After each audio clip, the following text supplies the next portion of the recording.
بسم الله الرحمن الرحيم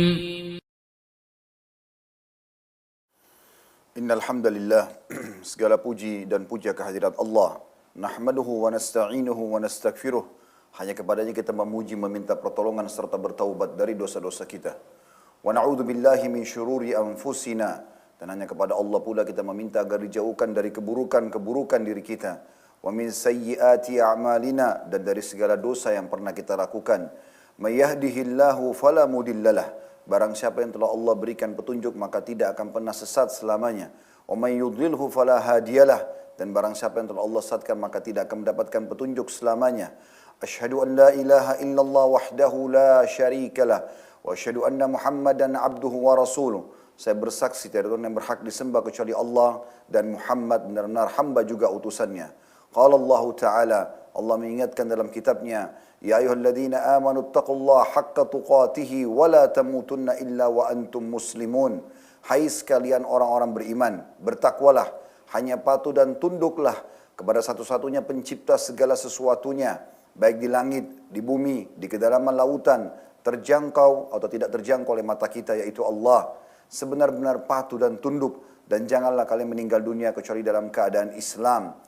Di ayat yang lain qala Allah Ta'ala, Ya ayuhan nasu taqu rabbakumul ladzi khalaqakum min nafsin wahidah wa khalaqa minha zawjaha wa batha minhuma rijalan katsiran wa nisaa wattaqullaha alladzi tasaaluna bihi wal arham innallaha kana 'alaikum raqiba. Hai sekalian manusia, sekali lagi bertakwalah, hanya tunduk dan patuhlah kepada Allah yang telah menciptakan kalian dari jiwa yang satu, yaitu Adam alaihissalam, dan telah menciptakan dari jiwa yang satu istrinya Hawa alaihissalam, dan telah banyak memberikan keturunan laki-laki juga perempuan dari keduanya. Sekali lagi bertakwalah kepada Allah dan jagalah hubungan silaturahim. Sesungguhnya Allah senantiasa mengawasi kalian.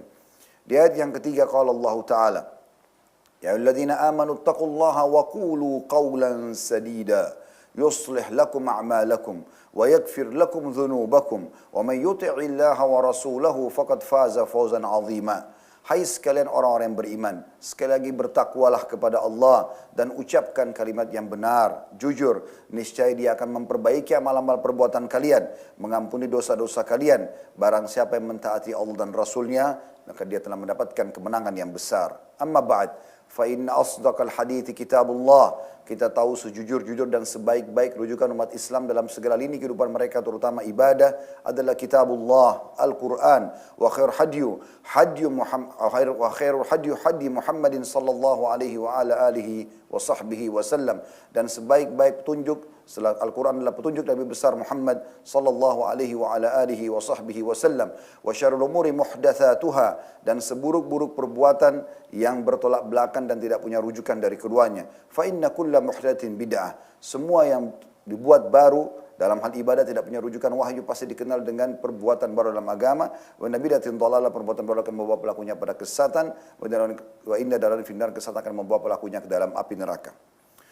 Saudaraku seiman rahimani rahimakumullah. Kesempatan ini kita akan bahas salah satu tameng terkuat dan termulia yang disiapkan oleh Islam agar setiap orang tidak terjerumus dalam perusakan citranya, namanya, baik di mata Allah Subhanahu wa Ta'ala sebagai pencipta ataupun di mata makhluk atau manusia, yaitu malu. Iya saudaraku seiman, malu adalah bagian daripada agama kita.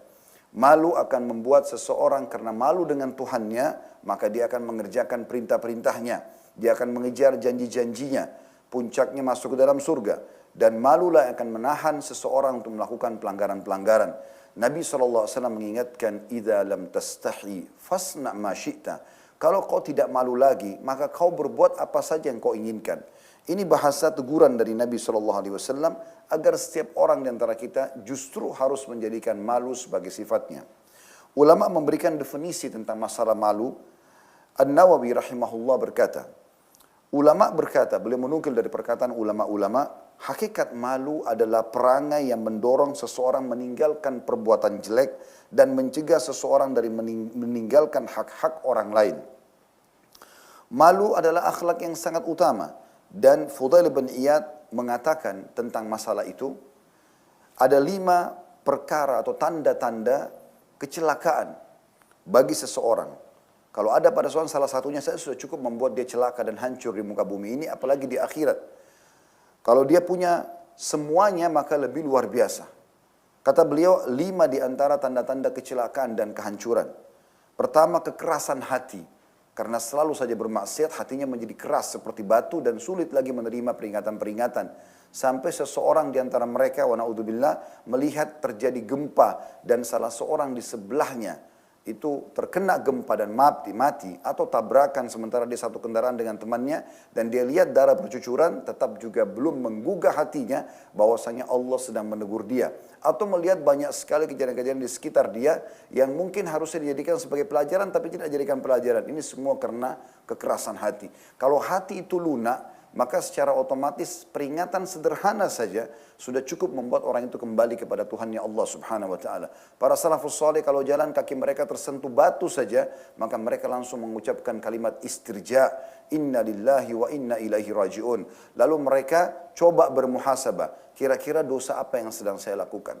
Sebagian mereka bahkan mengatakan, saya mengetahui saya memiliki dosa karena melihat perubahan sikap dari pasangan saya, atau tunggangan saya, ataupun ada tikus yang masuk ke dalam rumah saya. Lalu beliau mengatakan yang kedua, mata yang tidak menangis. Kapan seseorang di antara kita matanya tidak pernah menangis, neteskan air mata karena Allah Subhanahu wa taala, beri tanda-tanda kecelakaan. Karena Nabi SAW mengatakan, tidak akan pernah disentuh oleh api neraka 2 mata yang meneteskan air mata karena takut kepada Allah. Sehingga dia takut dengan azab-azabnya dan dia meneteskan air mata. Atau luputnya banyak kesempatan amal saleh, atau banyaknya kesempatan dosa yang dia tidak luputkan sehingga tercatat dalam buku-buku amalnya. Semua ini adalah dorongan-dorongan yang sangat baik untuk itu. Yang ketiga kata beliau, dan ini saksi bahasan kita, adalah sedikit sifat malu. Sehingga dia tidak pernah malu lagi di hadapan Allah berbuat dosa, apalagi di hadapan makhluk. Sementara sifat orang mukmin justru malu. Ada orang lihat atau tidak lihat, maka dia tetap akan malu kepada Tuhannya. Yang keempat, cinta dunia yang berlebihan sehingga akhiratnya luput dari dia. Selalu kalau kehilangan sesuatu benda yang berbau duniawi, mungkin handphone, mungkin dompet, mungkin kendaraan misalnya, maka dia merasa kehilangan luar biasa. Sementara kalau dia tertinggal sholat subuh berjamaah, dia kehilangan sholat malam, luput membaca hizb Al-Quran, atau luput dari zikir pagi petang, hanya seperti lalat yang hinggap di hidungnya, kemudian dia usir seperti ini. Ya, itu luar biasa. Maka Nabi SAW bersabda dalam sebuah hadits, orang mukmin kalau terbebani dengan sebuah dosa kecil, maka dia merasa seperti gunung yang besar di punggungnya. Sementara orang munafik kalau berbuat dosa besar, maka dia hanya anggap seperti lalat yang hinggap di hidungnya, lalu dia usir seperti ini. Kuatnya sifat malu tergantung dengan kondisi hidupnya hati seseorang. Sedikit sifat malu disebabkan oleh kematian hati dan ruh. Sehingga semakin hidup hati itu, maka sifat malu pun semakin sempurna. Lalu dia mengatakan sifat malu darinya tergantung kepada pengenalannya terhadap Tuhannya. Jadi makin seseorang dekat dengan Allah Subhanahu wa taala, maka makin malu dia dan juga otomatis akan makin lunak hatinya sehingga dia selalu saja tunduk kepada Allah Subhanahu wa taala. Ibnu Rajab menjelaskan tentang malu dibagi menjadi 2. Yang pertama, kata beliau, ketahuilah malu itu ada 2 macam. Yang pertama, malu yang menjadi karakter dan tabiat bawaan. Memang dari kecil dia malu. Biasa kita lihat anak-anak kecil ada yang pemalu sekali. Mungkin ada juga orang yang terbawa sampai dewasa, Masya Allah, dia selalu malu. Kelihatan dari cara jalannya, dari tatapan matanya, dari ucapan lisannya, semua jamahan tangannya, semuanya dengan kesantunan dan sopan dan baik. Maka itu tabiat, bawaan. Ini merupakan salah satu akhlak mulia yang Allah bebankan pada dia. Dan ini sebuah karunia. Kata Nabi SAW, Al-haya'u la ya'ti illa bi khair. Malu itu tidak akan mendatangkan kecuali kebaikan, dalam hadis Bukhari disebutkan. Malu jenis ini akan menghalangi seseorang dari melakukan perbuatan buruk dan akhlak yang rendah. Serta mendorongnya untuk melakukan perbuatan-perbuatan yang mulia. Yang kedua kata Ibnu Rajab adalah malu yang diperoleh karena mengenal Allah dan mengenal keagungannya, kedekatannya dan para hambanya yang saleh dan karena keyakinan mereka tentang maha taunya Allah. Mengenai pandangan khianat, mengetahui bahwasanya pandangan mata yang berkhianat diketahui oleh Allah Subhanahu wa taala, semua muncul itu rasa keimanan ini karena malunya yang Allah berikan. Makin dekat seseorang kepada Allah di poin kedua ini, di bagian kedua dari malu, maka makin kentar rasa malunya kepada Allah. Dan dia selalu terbayang firman Allah kata Ibnu Rajab yang disebutkan dalam surah Al-Mu'min ayat 19. A'udzu billahi minasyaitonir rajim. Ya'lamu kha'inatal a'yun wa ma tukhfis sudur. Allah mengetahui pandangan mata yang berkhianat. Mungkin dia lihat ke depan tapi ternyata dia lihat ke sebelah kanan misalnya. Dan apa yang disembunyikan oleh hati. Malu jenis ini adalah, kata beliau, buah iman yang dimiliki seorang hamba. Bahkan termasuk derajat ihsan yang paling tinggi. Sebenarnya kita tahu ada tingkatan dalam hadis Bukhari yang panjang lebar, ada Islam, ada iman, dan ada ihsan. Dan ihsan adalah menyembah Allah seakan-akan melihatnya. Kalau tidak melihatnya atau kita tidak melihatnya, maka yakinlah dia sedang melihat kita. Keutamaan-keutamaan kalau kita memiliki sifat malu teman-teman sekalian atau fadilahnya. Yang pertama, malu merupakan salah satu sifat Allah Sang Pencipta Azza wa Jal. Sebagaimana disebutkan dalam sebuah hadis yang sahih, bahwasanya Nabi SAW bersabda, sesungguhnya Rabb kalian tabaraka wa ta'ala, Tuhan kalian yang maha berkah dan juga maha tinggi, maha pemalu dan maha dermawan. Salah satu sifat malunya Allah adalah dia malu terhadap hambanya menadahkan tangan kepadanya. Lalu tangan itu kembali hampa atau tidak dikabulkan doanya. Hadis sahih diriwayatkan oleh Abu Daud dan disahihkan dulu juga oleh Albani. Artinya kalau kita berperangai malu, berarti kita sedang dikaruniai Allah SWT dari salah satu sifatnya yang mulia. Juga yang kedua adalah malu merupakan sunnah para nabi dan rasul. Semua nabi-nabi punya sifat itu. Dalam As-Sahihain riwayat Bukhari Muslim disebutkan bahwasanya Abu Sa'id Al-Khudri radhiyallahu anhu meriwayatkan Nabi SAW disebutkan oleh beliau lebih tinggi sifat malunya daripada seorang gadis pingitan yang tersembunyi dari kamarnya. Dalam riwayat lain disebutkan bahwasanya para sahabat mengatakan kami mengetahui kalau Nabi SAW tidak suka sesuatu hanya dari perubahan raut wajahnya saja. Bahkan beliau saking malunya tidak pernah menghina makanan. Kalau beliau ingin beliau sentuh, kalau beliau tidak ingin beliau tinggalkan saja. Yang ketiga, malu merupakan bagian daripada keimanan sebagaimana disebutkan dalam As-Sahihain riwayat Bukhari Muslim dari Ibnu Umar radhiyallahu anhu bahwasanya beliau berkata bahwasanya Rasulullah sallallahu alaihi wasallam melewati seorang Ansar yang sedang menasihati saudaranya tentang sifat malu sehingga seakan-akan dia berkata malu itu bisa membahayakanmu. Maka Nabi SAW bersabda kepada yang sedang menasehati. Jadi rupanya dia bilang temannya, mungkin teman-teman pernah alami itu. Kalau ada di antara sahabat kita, kerabat kita, mungkin sangat pemalu. Mungkin kita akan mengatakan, jangan kau malu. Untuk apa kau malu? Nanti kau tidak dapat pekerjaan, nanti kau tidak menikah, nanti kau tidak begini dan begitu. Seakan-akan malu itu buruk. Ada seorang Ansar menasihati saudaranya seperti itu. Maka Nabi SAW justru menasihati yang sedang menasihati itu. Sambil mengatakan, da'hu, biarkan orang itu. Fa innal haya'a minal iman. Karena sungguhnya sifat malu bagian daripada keimanan. Hadis sahih riwayat Bukhari. Yang keempat, malu adalah suatu perangai yang menghasilkan sikap terpuji dan pengaruh yang baik dalam jiwa kita. Sebagaimana sabda Nabi SAW, al-haya'u la ya'ti illa bi khair. Malu tidak akan mendatangkan kecuali kebaikan saja. Yang kelima yang terakhir adalah sifat malu mengajak kepada ketaatan kepada Allah dan menjauhkan diri kita dari larangan-larangannya. Kapan kita tidak punya rasa malu, maka terjadilah pelanggaran-pelanggaran agama yang luar biasa. Dan seseorang kalau sudah melanggar agama, kapan dia buka satu pintunya, syaitan tidak akan membiarkan dia cukup di pintu itu, tapi syaitan akan terus membuka pintu-pintu yang lain sehingga rasa malunya sudah lepas dari dirinya dan akhirnya terjadilah pelanggaran-pelanggaran agama. Terjadinya ikhtilat bercampur baur antara laki-laki sama perempuan yang kita biasa bahasakan dengan pacaran, terbukanya aurat, minum khamar di pinggir jalan, pelanggaran-pelanggaran agama dengan tidak malu bahkan dipresentasikan di depan orang-orang. Apakah itu transaksi ribawi dan yang sejenisnya. Semuanya sudah dianggap hal yang biasa. Ini semua karena sifat malu sudah lepas dari hati seseorang. Ibnu Qayyim rahimahullah menekankan tentang pentingnya setiap orang memiliki sifat malu. Beliau mengatakan sebagian orang arif, orang yang cerdas berkata, hidupkanlah rasa malu dengan berkumpul bersama orang-orang yang memiliki rasa malu.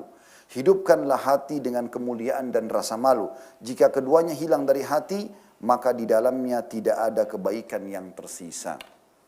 Ulama juga menitik beratkan, malu ini hanya akan menilai atau memiliki nilai yang sangat tinggi kalau malunya karena Allah. Dalam arti kata, malu dalam melanggar perintah Allah Subhanahu wa ta'ala. Tapi malu tidak boleh diletakkan kalau justru meluruskan tentang pelanggaran-pelanggaran yang terjadi dalam hukum Allah Subhanahu wa ta'ala. Misal, ada saudara kita yang safnya miring, ada yang belum tutup aurat, ada yang masih transaksi yang haram dan segala macam, maka tidak boleh kita mengatakan saya malu menegurnya karena lebih tua dari saya atau mungkin lebih tahu daripada saya. Tapi ini tidak boleh. Malu ini bukan pada tempatnya. Tapi malu yang benar adalah kalau kita sendiri akan terjerumus pada pelanggaran lalu kita malu kepada Allah Subhanahu wa ta'ala kemudian kita meredam di diri kita. Tapi dalam amal ma'ruf nahi mungkar, maka tidak boleh seseorang itu malu. Sebagian ulama juga menambahkan, malu tidak dibenarkan kalau untuk menanyakan kebenaran. Seperti dalam majelis ilmu, kalau seseorang ingin bertanya tentang hukum agama, maka tidak boleh dia malu. Dia harusnya bertanya. Makanya seorang sahabiat dalam hadis Bukhari pernah bertanya kepada Nabi SAW. Lalu mengatakannya dengan bahasanya, ya Rasulullah, sungguhnya Allah tidak malu ya, dalam menjelaskan kebenaran. Maka aku bertanya, apakah wanita juga punya mandi junub kalau dia mimpi? Kata Nabi SAW, ya, kalau dia melihat atau menemukan kemaluannya basah. Pertanyaan ini pekah, tapi dalam majelis ilmu ditanyakan, dan ini yang bertanya adalah seorang sahabiat kepada Nabi SAW di depan para sahabat di masjid. Dan ini menandakan dalam majelis ilmu tidak masalah, yang penting orang mengetahui adab-adabnya. Semoga Allah SWT menjadikan kita orang-orang yang berperangai dengan sifat malu ini, dan juga menjadikan kita selalu saja dekat dengan Allah Subhanahu wa taala. Aqulu qouli hadza, saya sudah mengucapkan perkataan ini, wa astaghfirullah li wa lakum, dan saya beristighfar kepada Allah dan juga untuk jemaah sekalian, fastaghfiruhu innahu wal ghafurur rahim. Beristighfarlah, sungguh Dia Maha Pengampun dan juga Maha Pengasih. Alhamdulillah, wassalatu wassalamu ala rasulillah. Segala puji dan puja kehadirat Allah Subhanahu wa taala, juga salawat dan taslim kepada Nabi besar Muhammad sallallahu alaihi wa ala alihi wa sahbihi wasallam. Sebelum berdoa, kita harus menerapkan malu teman-teman sekalian dalam diri kita sendiri. Baik kita berpakaian, mencari makanan dan minuman atau rezeki, ataupun berinteraksi dengan pasangan hidup kita di rumah, bahkan sama anak-anak kita. Kemudian menyebar kepada seluruh lingkungan kita. Karena ini adalah bagian daripada ibadah. Sebagaimana Nabi SAW mengatakan, malu bagian daripada iman. Kapan kita jadikan ini sebagai perangai kita, berarti kita berpahala di setiap saatnya. Dalam hadis Nabi SAW disebutkan hari Jumat adalah hari yang mulia dan ada waktu mustajab doa. Yang hari riwayat pertama, riwayat Imam Muslim, adalah pada saat khatib sedang di khutbah kedua, dan riwayat An-Nasai menyebutkan difokuskan setelah asar, sebelum terbantu dari habis asar sampai terbenam matahari. Maka jangan kita sia-siakan doa waktu ini, mari kita hadirkan hati dan pikiran kita untuk berdoa kepada Allah Subhanahu wa taala. Semoga Allah ijabah. Alhamdulillahirabbil alamin. Kami mujimu ya Allah sebagaimana layak Kau dipuji sebagai pencipta. Dan kami mujimu sampai Kau ridho dengan puji-pujian kami. Dan Kau catatkan sebagai tambahan amal saleh buat kami. Serta kami mengucapkan salam hormat kami, salawat dan taslim kepada utusanmu, Nabi besar Muhammad sallallahu alaihi wa ala alihi wa sahbihi wasallam. Sebagaimana Engkau dan malaikatmu telah mengucapkan salam hormat kepadanya. Ya Allah, kami tidak berkumpul sini kecuali karena ingin menjalankan salah satu dari perintahmu, yaitu salat Jumat. Terimalah ini semua dengan pahala yang sempurna. Serta kami mohon kepadamu ya Allah, terimalah seluruh amal-amal saleh yang pernah kami kerjakan, yang sedang kami kerjakan, yang akan kami kerjakan sampai menjelang ajal nanti dengan pahala yang sempurna. Ya Allah, maafkanlah semua dosa-dosa kami dan gantilah semuanya menjadi pahala sebagaimana Engkau sebutkan dalam firman-Mu, ulaika alladziina yubaddilullahu sayyi'atihim hasanat. Mereka adalah orang-orang yang Allah gantikan dosa-dosa mereka menjadi pahala. Kami bukan hanya memohon Engkau maafkan ya Allah, tapi Engkau ganti dosa-dosa kami menjadi pahala dengan kemahamurahan-Mu ya akramal akramin. Ya Allah, jadikan diri kami Indonesia negara yang aman. Jadikan negeri kami Indonesia negara yang aman, tentram, damai. Seluruh umat Islam di bawah naungan ukhuwah Islamiyah, dan angkatlah perselisihan di antara mereka. Satukan kami di bawah naungan Al-Quran dan Sunnah. Siapapun yang menginginkan keburukan bagi negara kami, bagi Islam, bagi Muslimin, kembalikan letih budaya mereka kepada diri mereka sendiri. Ya Allah, tolonglah saudara kami di seluruh pelosok bumi ini yang sedang tertindas, di Palestina, di Syria, di Yaman, di Irak, di Myanmar, dimanapun ya Allah. Ikhlaskan niat mereka. Terima para syuhada mereka, mulakan Islam di tangan mereka dan tangan kami semua, dan ikut sertakan kami bersama mereka di pahala, baik dengan doa, dengan harta, juga dengan jiwa kami. Dan satukanlah kami semua ya Allah di surga Firdaus-Mu sebagaimana Kau satukan kami di dalam majlis Jumat yang mulia ini. Sallallahu nabiyana Muhammadin walhamdulillahi rabbil alamin. Inna Allah ya'muru bil adli wal ihsan. Allah selalu menyuruh kita berbuat keadilan dan kebaikan, wa yanha 'anil fahsya'i wal munkari wal baghi, dan melarang kita dari perbuatan keji, perbuatan mungkar, dan juga perbuatan pelanggaran-pelanggaran agama, maksiat. Ya'idukum la'allakum tadhakkarun. Itu peringatan dari Allah, jadikan sebagai prinsip hidup kalian. Fadhkurullahal 'azim yadhkurkum. Ingatlah selalu kepada Allah, Allah ingat kepada kalian. Wasykuru an ni'ami yazidum, syukur nikmat Dia pasti akan tambah. Wa dzikrullahi akbar. Ingat Allah adalah amal yang paling besar. Wa aqimis shalah, dan dirikanlah salat.